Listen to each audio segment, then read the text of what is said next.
Hello friends. तो हमने पिछले टॉपिक में पिट्यूटरी ग्लैंड के बारे में पढ़ा था। तो आज हमारा टॉपिक है थायराइड ग्लैंड। थायराइड ग्लैंड क्या होता है? It is an endocrine gland located in neck below the larynx and on each side of trachea. तो थायराइड ग्लैंड क्या होता है? एक एंडोक्राइन ग्लैंड है जो कि नेक में लोकेटेड है, लैरिंक्स के नीचे होता है और ट्रेकिया के ईच साइड पे दोनों तरफ होता है। इट इज़ बाइलोब्ड, इसके दो लोब होते हैं। Both lobes are connected by isthmus, दोनों लोब्स कनेक्टेड होते हैं स्टमस के जरिए। इस तरह से मैं बना के देता हूँ। ये एक लोब है और ये बटरफ्लाई शेप्ड होता है, ठीक है। ये दूसरा लोब है। तो ये दो लोब हो गए, ये लेफ्ट लोब है, ये राइट लोब है, और ये जो कनेक्टेड है जिसके ज़रिए, इसको हम नाम देते हैं स्टमस। और इसके ऊपर यहाँ पर लैरिंक्स होता है और नीचे ट्रेकिया, ट्रेकिया के दोनों साइड पे ये मौजूद है। It releases T3, T4 and calcitonin. ये T3 रिलीज़ करता है, T4 और calcitonin hormone. 15 to 20 gram in adult इसका वेट होता है। It is made up of follicles, ये फॉलिकल्स से बना होता है, which are lined by cuboidal epithelium, जो कि क्यूबैडल एपिथेलियम से लाइंड होते हैं, and are filled with colloid. यहाँ पर मैंने डायग्राम बनाया हुआ है। ये मैंने सिर्फ एक थायराइड फॉलिकल बनाया हुआ, इस तरह के कई होते हैं, ठीक है, थायराइड ग्लैंड में। अब ये एक फॉलिकल में ये इसका एपिथेलियम है, ये एपिथेलियम है, ठीक है। इसको हम नाम देते हैं फॉलिक्यूलर एपिथेलियम। तो ये जो फॉलिक्यूलर एपिथेलियम है ये कौन से सेल से बना होता है? क्यूबाइडल एपिथेलियम से बना होता है। और इसके अंदर ये जो सारा स्पेस है, इसके अंदर फ्लूइड पड़ा होता है, डेंस फ्लूइड होता है, जिसको हम नाम दे रहे होते हैं। उसके अंदर प्रोटीन्स होते हैं, उसको हम नाम देते हैं कोलाइड। तो ये थायराइड फॉलिकल हो गया। फिर थायराइड हार्मोन सिंथेसिस अभी हम पढ़ते हैं। थायराइड हार्मोन सिंथेसिस कैसे होती है? थायराइड फॉलिकल के अंदर प्रोड्यूस होता है थायराइड हार्मोन, लेकिन कैसे प्रोड्यूस होता है उसके कई स्टेप्स होते हैं। पहले मैं आपको डायग्राम दिखाऊंगा, उसके बाद फिर मैं उसके स्टेप्स आपको दिखाऊंगा। तो डायग्राम मैंने यहाँ पे बनाया हुआ है, यहाँ पर मैंने डायग्राम बनाया हुआ है। सिर्फ एक ये अभी है, ये कौन सा सेल है? ये थायराइड फॉलिकुलर सेल्स है। वो जो एपिथेलियम मैं दिखा रहा था क्यूबाइडल एपिथेलियम, तो ये वही क्यूबाइडल सेल है, एक सेल है सिर्फ। तो ये क्यूबाइडल सेल के बाहर वाला एरिया है। इस बाहर वाले एरिया में यहाँ पर ब्लड कैपिलरीज होंगे, ठीक है। और ये जो सरफेस इसका होता है जो ब्लड की तरफ, उसको हम नाम देते हैं बेजल सरफेस या बेजोलेटरल सरफेस। और ये एपिकल सरफेस है, मतलब कोलाइड ल्यूमन जो है, जिस तरफ ल्यूमन है फॉलिकल का, ये वो वाला सरफेस है, इसको हम एपिकल सरफेस कहते हैं। अब सबसे पहला स्टेप क्या होता है कि इस फॉलिकुलर एपिथेलियम में या क्यूबाइडल एपिथेलियम के अंदर एक प्रोटीन बनता है जिसको हम नाम देते हैं थायरोग्लोब्युलिन। तो ये थायरोग्लोब्युलिन सबसे पहले बनता है फॉलिकुलर एपिथेलियम में, वहाँ से फिर ये रिलीज़ होता है एपिकल सरफेस से थायराइड के अंदर, जो फॉलिकल के अंदर जो कोलाइड पड़ा होता है वहाँ पर थायरोग्लोब्युलिन रिलीज़ हो जाता है। ये सबसे पहला स्टेप है।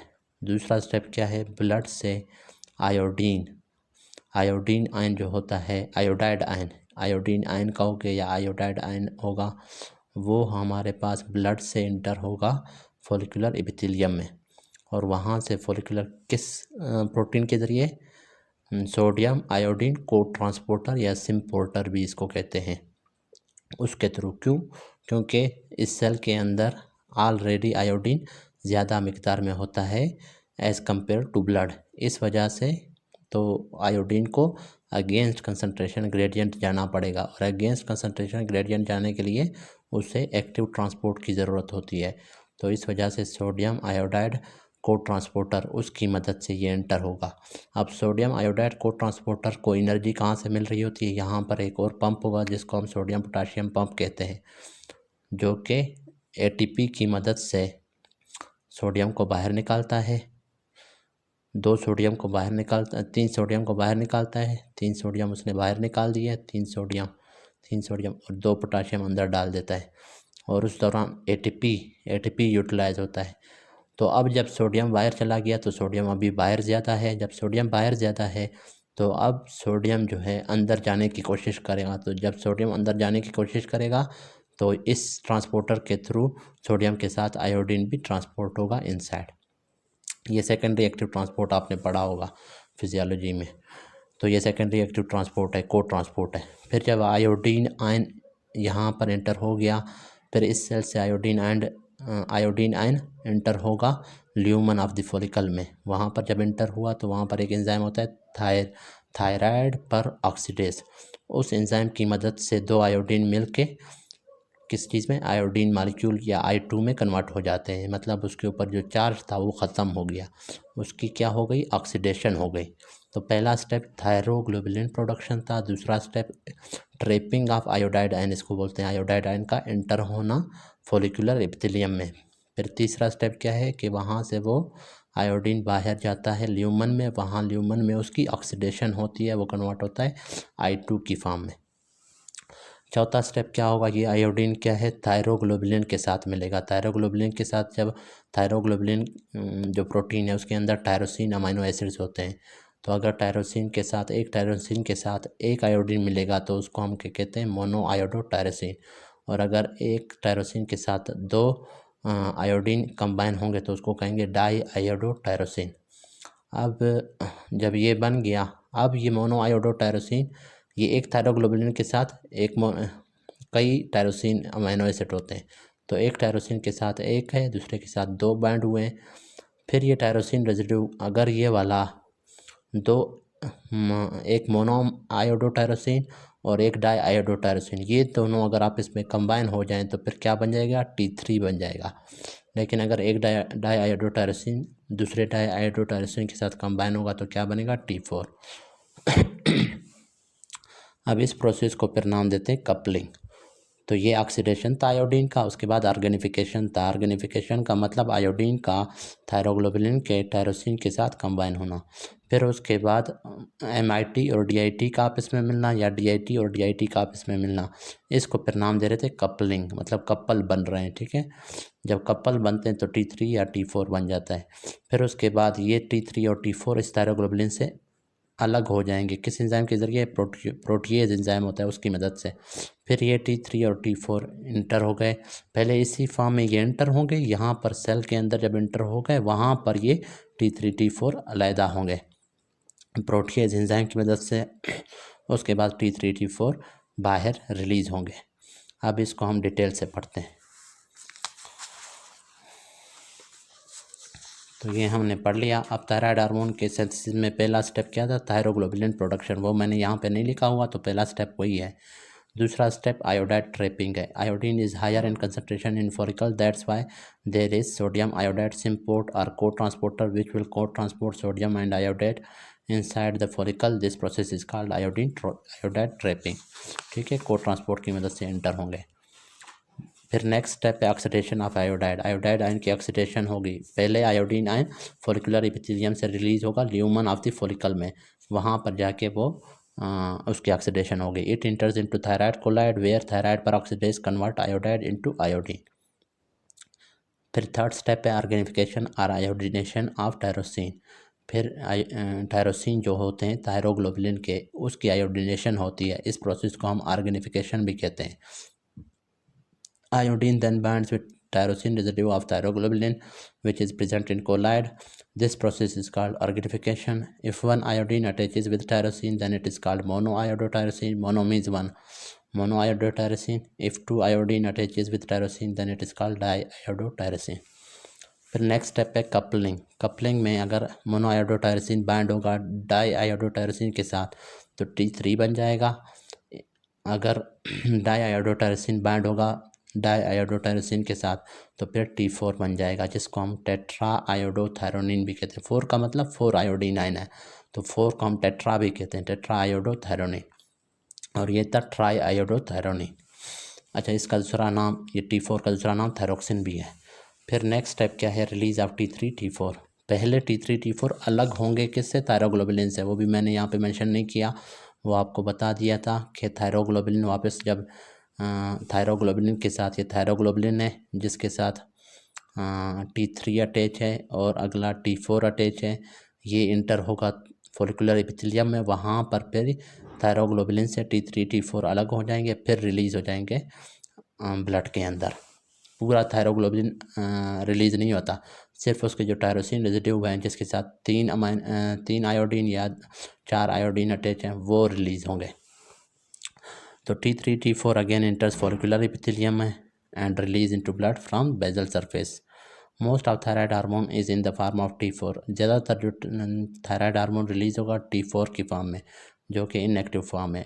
Small quantity of T3 is release in blood, लेकिन T3 बहुत स्मॉल क्वांटिटी में होता है, और लेकिन T3 होता क्या है, एक्टिव फॉर्म। तो जो T4 इनएक्टिव फॉर्म होता है वो रिलीज़ हुआ ज़्यादातर ब्लड में, तो वो जब टिश्यूज़ में जाएगा वहाँ पर फिर वो T3 में कन्वर्ट होगा अपने एक्टिव फॉर्म में। T4 when enters in tissue then it is converted into active form T3 उसे कहते हैं। अब ये हो गया। अब हम पढ़ते हैं थायराइड हार्मोन के फंक्शंस पढ़ते हैं। थायराइड हार्मोन के फंक्शंस क्या क्या हैं। ये इंक्रीज़ करता है बेजल मेटाबॉलिक रेट को, मतलब मेटाबॉलिज्म को इंक्रीज़ करता है। It helps in skeletal muscles maturation. Skeletal maturation, ये स्केलेटन के हमारे जो बोन्स होते हैं उसकी मैचुरेशन में हेल्प करता है thyroid hormone. It helps in foetal brain development, जो फीटस का ब्रेन होता है या किड्स का, चाइल्ड का जो होता है, उसकी ब्रेन डेवलपमेंट में थायराइड हार्मोन का बहुत अहम इम्पॉर्टेंट रोल है। ये इंक्रीज़ करता है हार्ट रेट को और हार्ट कंट्रैक्टिलिटी को भी, मतलब आयनोट्रोफिक एक्शन भी है इसका, हार्ट रेट को इंक्रीज़ कर रहा है, और क्रोनोट्रोफिक भी है, हार्ट कंट्रैक्टिलिटी को इंक्रीज़ कर रहा है। गट की मोटिलिटी को, मतलब जीआईटी की मोटिलिटी को, मूवमेंट्स को इंक्रीज़ करता है। तो अगर ये ज़्यादा होगा तो डायरिया काज कर सकता है। इंक्रीज़ करेगा sensitivity of epinephrine and norepinephrine की सेंसिटिविटी को इंक्रीज़ करता है। इस वजह से जब थायराइड हार्मोन बहुत ज़्यादा होता है तो ट्रेमर्स भी होते हैं, वो भी एपिनेफ्रिन के थ्रू इनडायरेक्टली। इंक्रीज़ करेगा बोन टर्नओवर को, इंक्रीजेस मतलब बोन की सिंथेसिस को इंक्रीज़ करेगा। सीरम ग्लूकोज को भी इंक्रीज़ करता है। किस तरह से, ग्लाइकोजन की ब्रेकडाउन करवा के उनको कन्वर्ट करेगा, ग्लाइकोजन की ब्रेकडाउन करवा के उसको ग्लूकोज में कन्वर्ट करेगा। क्यों? क्योंकि ये मेटाबॉलिज्म को इंक्रीज़ कर रहा है। तो ज़्यादा मेटाबॉलिज्म जब होगा तो ज़ाहिर है ज़्यादा ग्लूकोज रिक्वायर होगा, तो ग्लाइकोजन को ये ब्रेक डाउन करेगा और ग्लूकोज को ये उसकी मेटाबॉलिज्म करवाएगा और एनर्जी और हीट प्रोड्यूस करवाएगा। तो हीट प्रोडक्शन भी इंक्रीज़ कर रहा है क्योंकि मेटाबॉलिज्म को ये इंक्रीज़ कर रहा है। तो ये इसके फंक्शंस हैं सारे थायराइड हार्मोन के। लेकिन मेन जो फंक्शन है, अगर एक लफ्ज़ में बताऊँ, एक सेंटेंस में, तो वो ये है कि it increases basal metabolic rate. अगर बाकी कुछ भी याद ना हो, ये आपको याद होना चाहिए।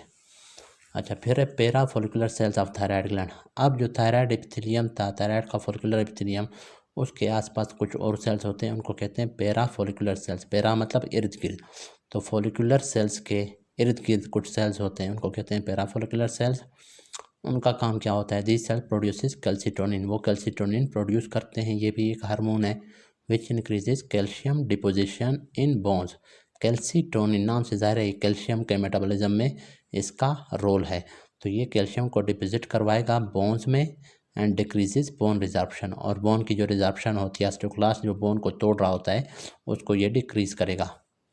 It increases release of calcium and phosphate in urine, और ये कैल्शियम और फास्फेट को यूरिन में उसकी रिलीज़ को इंक्रीज करेगा and decreases blood calcium level. तो मेन फंक्शन क्या है कैल्सिटोनिन का? कि ये ब्लड कैल्शियम लेवल को कम करता है। किस तरीके से? कि ब्लड से कैल्शियम को उठा के बोन में डिपोजिट कर रहा है और ब्लड से कैल्शियम को उठा के यूरिन में रिलीज़ करवा रहा है। तो इस तरह से ये क्या करवाएगा? ब्लड कैल्शियम लेवल को कम करता है। पैराथायराइड हार्मोन के अपोजिट ये फंक्शन करता है, और ये सारा वही है जो मैंने आपको पहले समझा दिया था। तो ये हमारा थायराइड हार्मोन का के बारे में आज पढ़ा था। अगर कोई चीज़ समझ नहीं आई है तो आप कमेंट में पूछ सकते हैं। नेक्स्ट टॉपिक में हम पैराथायराइड ग्लैंड और मज़ीद एंडोक्राइन ग्लैंड्स के बारे में पढ़ेंगे। Thank you.